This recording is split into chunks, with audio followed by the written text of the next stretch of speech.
Fala pessoal, meu nome é Thiago Fama, eu sou fisioterapeuta, seja muito bem-vindo a esse canal.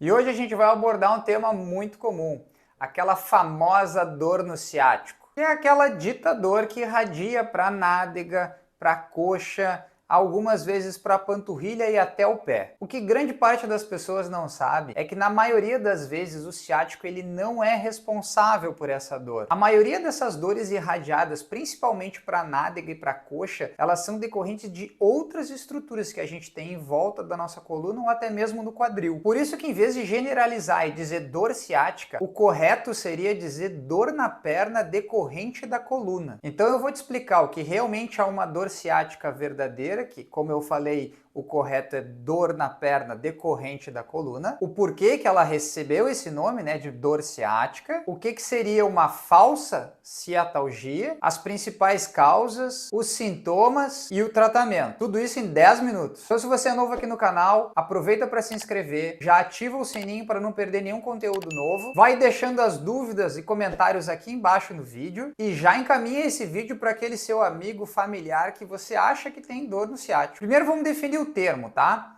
Historicamente, o termo ciático, na verdade, ele foi originalmente descrito para descrever dor no quadril ou na perna. E popularmente, todo mundo que tem uma dor, principalmente na região da nádega, né, a parte posterior do quadril, ou na perna e que irradia para a perna, usa essa terminologia, eu tô com dor no meu ciático. Praticamente virou senso comum isso. E na área da saúde, o termo ciático tem sido usado para abranger uma série de condições dos nervos que se originam da coluna lombar, principalmente, como dor radicular ou uma radiculopatia. Eu vou explicar melhor isso depois. Isso porque nós temos um conjunto de raízes nervosas que saem do final da nossa coluna torácica, pega toda a coluna lombar e a coluna sacral. Esse conjunto de nervos vão formar o plexo lombosacro. Esse plexo vai inervar toda a parte inferior do nosso abdômen e os membros inferiores. Essas raízes nervosas são como raízes de uma árvore. Elas vão sair de cada nível da nossa coluna lombar e eles vão formar o maior nervo que nós temos no corpo, que é o nervo ciático ou isquiático. E ele recebe esse nome justamente pela localização dele, que ele atravessa, né, o quadril. O nervo isquiático ele é composto pelas raízes nervosas de L4, ou seja, da raiz que sai entre L4,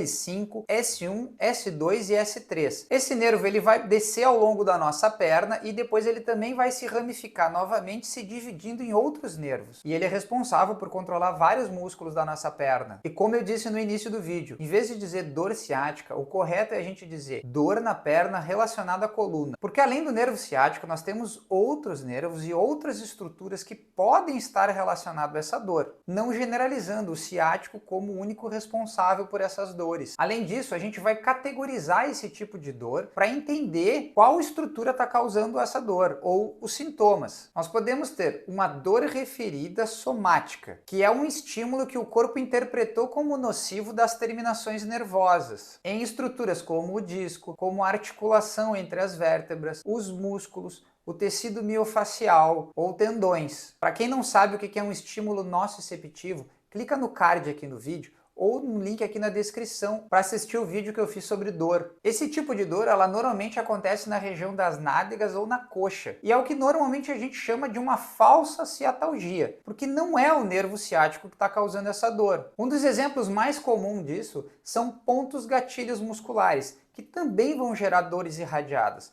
Eu posso ter uma dor que corre para a lateral do meu quadril ou para a parte posterior da minha perna, ou lateral, decorrente de um ponto gatilho, por exemplo, no glúteo médio, que é um músculo que fica na lateral do quadril. Ou eu tenho uma dor mais na parte posterior da nádega e ele ser decorrente de um ponto gatilho nos paravertebrais, que é os músculos que ficam ao redor da nossa coluna. Nós também podemos ter uma dor radicular sem radiculopatia, que é quando o paciente tem uma hiperexcitabilidade das raízes nervosas, decorrentes de uma isquemia local, inflamação ou uma deformação delas. O caso mais comum é uma hérnia de disco, que eu também já fiz um vídeo explicando o que é hérnia de disco, é só clicar aqui no card ou no link na descrição. Essa hérnia ela pode irritar tanto as raízes quanto a própria medula, criando um estreitamento do canal onde passa a medula. Também pode acontecer o que a gente chama de uma espondilolistese, que é o escorregamento entre uma vértebra e outra, fazendo com que esse canal da medula ou das raízes nervosas diminua de tamanho, irritando as estruturas ou até mesmo comprimindo elas. Aqui o paciente vai dizer que a dor dele tem uma característica, como por exemplo um choque, uma facada, uma fincada ou alterações de sensibilidade, que geralmente vão estar numa área de dermátomo, que é a área da pele correspondente a essa raiz nervosa. E nós podemos ter a dor radicular com radiculopatia, que é uma doença ou lesão nas raízes nervosas, associada a uma desaceleração ou bloqueio da condução nervosa. Ela provavelmente vai apresentar as mesmas características da dor radicular sem radiculopatia, mas o paciente vai apresentar algum déficit neurológico, como parestesia, formigamento, alteração de sensibilidade, alteração dos reflexos, perda de força. Então os sintomas eles vão variar de acordo com qual estrutura que está sendo lesada ou irritada e o grau da lesão. E quando a gente fala de um paciente que está sofrendo por uma dor radicular com ou sem radiculopatia, ele vai apresentar os seguintes sintomas: dor na região do glúteo ou posterior da coxa e lateral da coxa, na região lateral posterior da perna também e algumas vezes até o pé. Normalmente a dor no membro ela é maior do que a dor na lombar. Essa dor na perna ela tem uma característica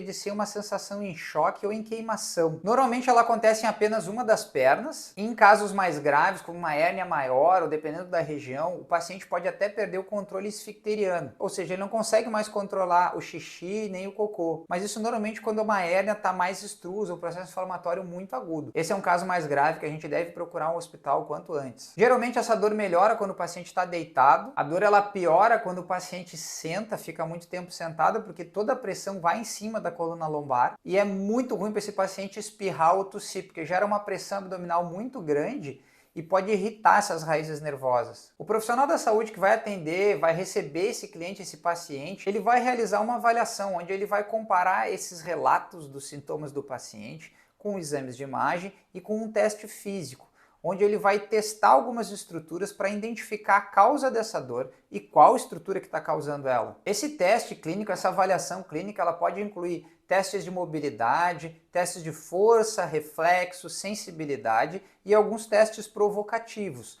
No caso da coluna lombar, a gente tem 3 testes que o clínico vai usar para irritar as estruturas nervosas, para saber se essa dor, esses sintomas são decorrentes de uma compressão nervosa ou irritação nervosa, onde ele vai provocar justamente essas estruturas nervosas para saber se elas são a causa da dor do paciente. Os testes mais comuns que nós usamos para a região lombar, para testar essas raízes nervosas, é o teste de Lazegue, Lazegue invertido e o Slump Test. E essa avaliação física é super importante, porque como eu falei, a maioria das pessoas que tem uma dor referida principalmente para a região do quadril ou para a coxa, elas não são decorrentes do ciático. Seria uma dor referida somática, que são decorrentes de outras estruturas, não do tecido nervoso. Mas um profissional bem treinado, ele vai saber categorizar e classificar essa dor. E isso é super importante porque o tratamento vai mudar completamente. O manejo de um paciente com um ponto gatilho e uma dor referida é diferente do manejo de um paciente com uma hérnia de disco. Então uma boa avaliação clínica é fundamental para um diagnóstico mais preciso. E a base do tratamento dessa condição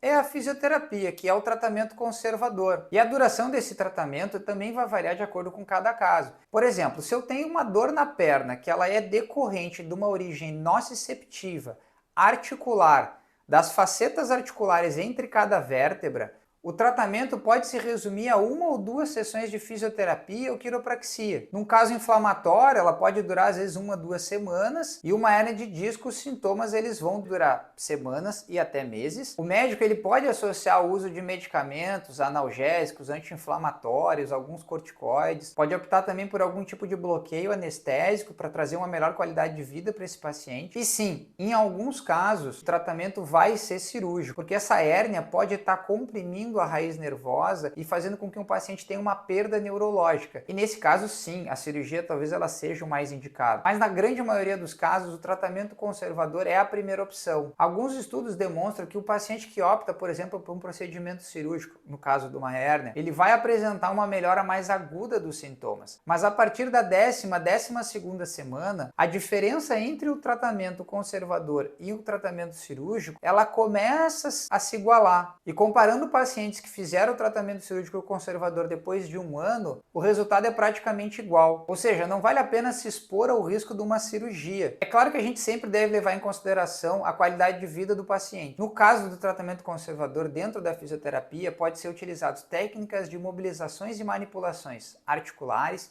e do tecido miofacial, a eletroterapia, eletrotermofototerapia, onde a gente vai utilizar equipamentos que vão gerar analgesia e controle do processo inflamatório, e obviamente exercícios. A base do tratamento é através de exercícios. Eu espero que vocês tenham gostado do vídeo, deixa suas dúvidas e comentários aqui embaixo, e se vocês têm alguma sugestão sobre tema, também escreve aqui. Valeu!